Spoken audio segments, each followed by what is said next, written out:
CSGO KZ has become more confusing, now featuring different styles and throwing around many abbreviations. Almost daily, I get these questions both on and off stream. What is KZT? What is SKZ? What is VNL? What is GoKZ? I'll help you through it. Let's start with KZ Timer, also known as KZT. It was made by One Nut Wonder back in August of 2013. If you join any server, it most likely runs KZ Timer. The thing with KZ Timer that players got more and more annoyed at as the records got more optimized are perfs, which means perfect B-hop and is when you time your B-hop perfectly and get increased pre-speed in the B-hop. It also gives you +1 unit height, but that's not relevant at the moment. In KZ Timer, the max pre-speed is 380, which is why sometimes people also refer to a perf as a 380. The problem with perfs are that they are basically RNG.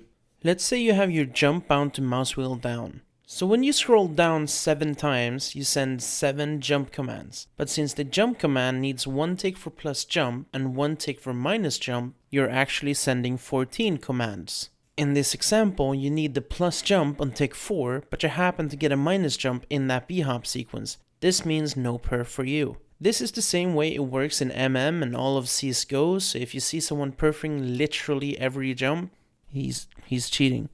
So that's the problem with KZ Timer, since you need tick perfect jumps to get perfs. And since the B-hop cap is 380, this means that there's a lot of shortcuts available on pretty much every map, which is RNG dependent. Because of this, DanZay decided to create another mode called Simple KZ or SKZ. The biggest thing he changed was the idea of perfs.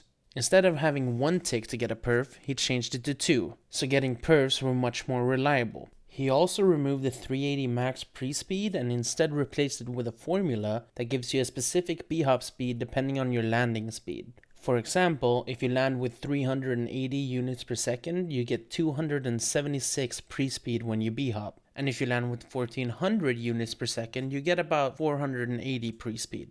This opens up a lot more possibility to mappers and can make some pretty cool things.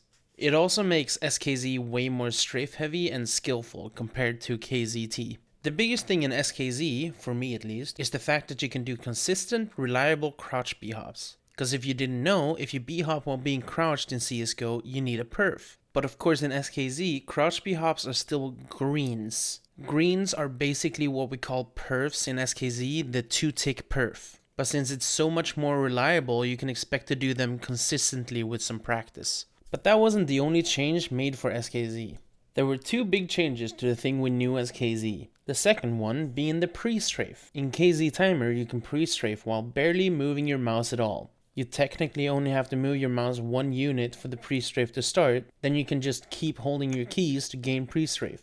In SKZ, however, you're required to move your mouse a minimum of 45 degrees a second. This seems like a lot, but when you compare it to 1.6 120 degrees a second, it's not that bad. The reason this was changed was to try to make it feel more like 1.6 or CSS. While on the topic of Prestrafe, there's one other big change. In KZT, your Prestrafe starts counting once you reach 250 speed, but in SKZ it starts the moment you move.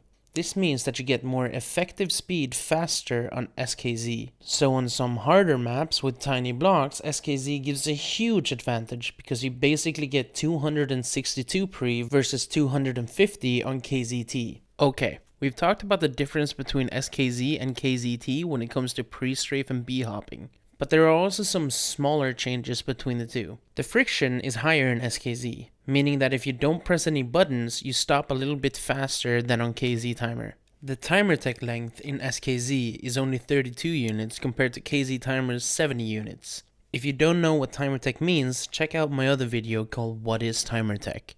In KZ Timer, the SV max velocity is 2000. On SKZ, it's 3500. This opens up more for mappers that want to do surf or other ideas where you gain more speed than traditional climbing. Keep in mind that SV max velocity calculates the vertical speed as well. This impacts surfs, boosters, and long falls on various maps, since you go faster. For example, the surfscape on KZ B-hop Skyworld is significantly easier on SKZ than on KZ Timer. Slope B-hops in KZ Timer requires a perf in order to go forwards when B-hopping, but on SKZ you don't need a green at all. KZ Timer and SKZ are the 2 main modes. But there's also a third mode. It's not really competitive, mainly for fun, but it's connected to the global API so you can get WRs. I am talking about VNL, or vanilla, which is the exact same as movement in vanilla CSGO. That means like MM, casual, face it, and everything. Maps are really not made for this mode, but some still work. If you want somewhat of a challenge, then VNL_cat, the only vanilla map at the time of this video, is not only made for vanilla, but is also pretty good. Another big abbreviation that's always thrown around is GoKZ. There are two major KZ plugins in CSGO. One is KZ Timer, which we've talked about, and the other one is GoKZ. There are some differences between the two of them. But first, you have to remember one thing. KZ Timer is both a mode and a plugin.